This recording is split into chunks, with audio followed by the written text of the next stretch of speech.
မိခောက်စဲကြော်စားချမယ်လုံနီးလေးကလွယ်လို့လိုက်ကြည့်ပေးကြအောင်နော်အရင်ဆုံးမမိခောက်စဲနှစ်ချက်ကိုပြုတ်ပေးရပါမယ်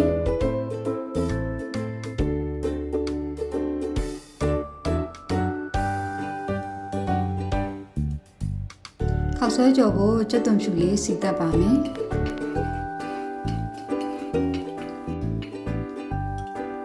သားကတော့ကြိုက်နှစ်သက်ရသုံးလို့ရပါတယ်ကျမကတော့စက်သားသုံးနိုင်ပါတယ်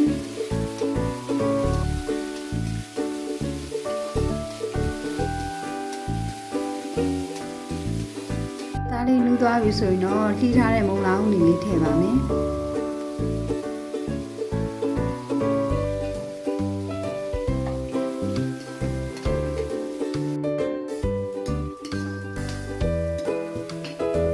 ကြက်ဥလေးထည့်ပြီးတော့မှွေပါမယ်။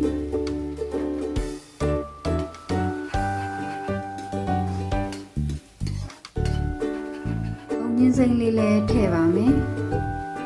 ဒီရွက်လေးနွမ်းသွားပြီဆိုရင်တော့ဆွမ်းနာကပြုတ်ထားတဲ့ခောက်ဆွဲလေးထည့်ပါမယ်။ခင်းစီလေးလည်းအနည်းငယ်ထည့်မယ်ရှင်။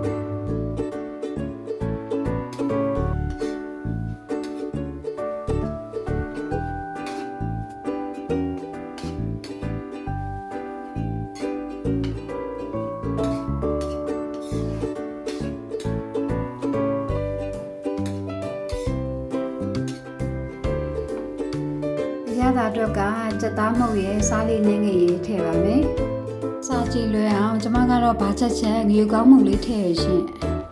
ရတာလည်းရှိပြီးကျမရင်းနဲ့လည်းညညွတ်တယ်။တသားမိမိလေးလည်းကြိုက်တယ်။အော်ကျမလည်းကြိုက်တယ်။မမီခောက်ဆွဲကြော်လေးရပါပြီနော်။အားလုံးပဲလိုက်လို့စားကြည့်ကြပါနော်။အရင်မဲ့လွယ်ပါရဲ့ရှင်။